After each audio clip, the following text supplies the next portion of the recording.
Hey guys, this is Hell Hades. This is a Raid Shadow Legends video. Okay guys, quick one from me.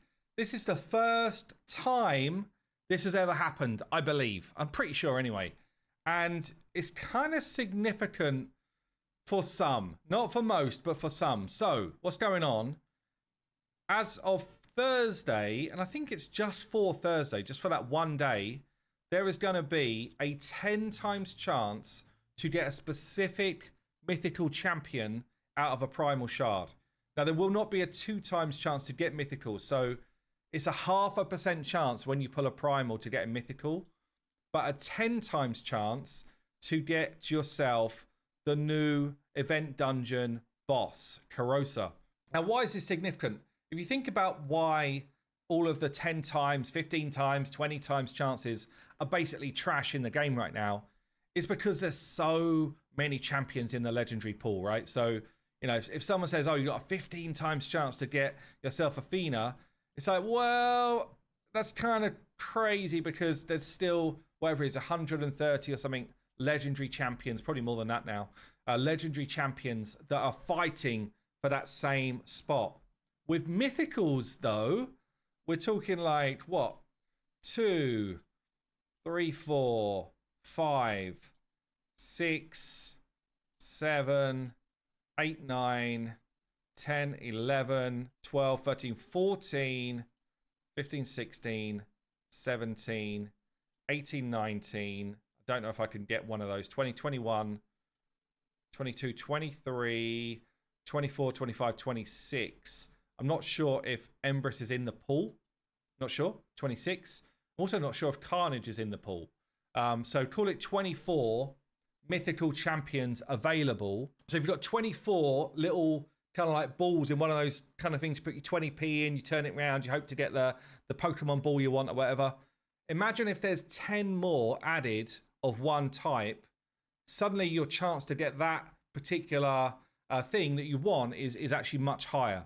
So for people that literally buy up a ton of primals and stuff like that, this might be, you know, crazy time in terms of, you know, certainly the whales going after a Kurosa.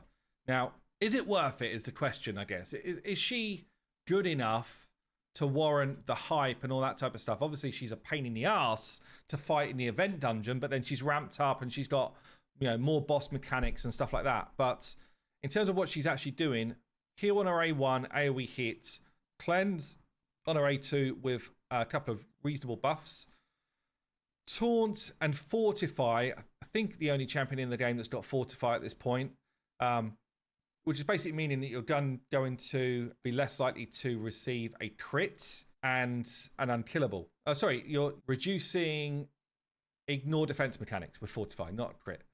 So a pretty juicy buff, honestly. Pretty juicy buff and unkillable as well.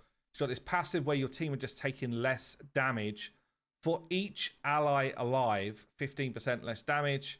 And then obviously she's got her other form. So the other form is her damage form. That's her support form. And again, in the event dungeon, we see that her damage form is pretty nasty. Triple hit on the A1. AoE hit before attacking steals all buffs from all enemies. Targets whose attack is lower than this champion's attack cannot resist that. So if she's high attack, she's cleaning off all the buffs, no accuracy required. Also places weaken, no accuracy required. Okay, it's kind of mental, this skill. The A3 as well places shatter. So shatter means that, I think shatter is that you ignore more defense. Pretty sure. Anyway, crit rate and shatter. True fear on enemies. Again, no accuracy required. And deals 15% more damage for each dead ally. This is interesting, but obviously you don't really want your team to be dead. Each crit hit boosts his champion's turn meter as well for each dead ally. I don't know if she's worth the hype, honestly. Like, in terms of, will the Krakens be going after her? I'm just curious, actually, in terms of her damage. So for any champion, if you go to their... By the way, like our new little timers. That's Adam, new member of the team, doing those for us. Good stuff. Yeah, I'm just curious if she's sitting up there as like one of the top damage dealers in her second form. So we've got Godlike. So there's now an extra tier on the website. So it used to, so Godlike is the top tier that you can get. And yeah, I mean, she's got, for an A1, damn, her A1 hits really hard, actually. Her A2 hits incredibly hard. And her A3 is not a hit. I don't know. It's I'm just curious, actually. So I think those people that go after Mythicals big time will probably see this as a massive opportunity to get a specific one and almost be able to like farm a specific one. That's the way, you know, the real, you know, crazy Krakens think about this type of event. I think for the average player, I would just wait for a ×2 chance to get actual mythical champions on primals. That's what I'm going to do. Anyway, let me know what you think of this as a brand new type of event. I think it was something which was going to come eventually. But yeah, there you go, guys. I've been Hell Hades. Quick one from me. I'll see you later.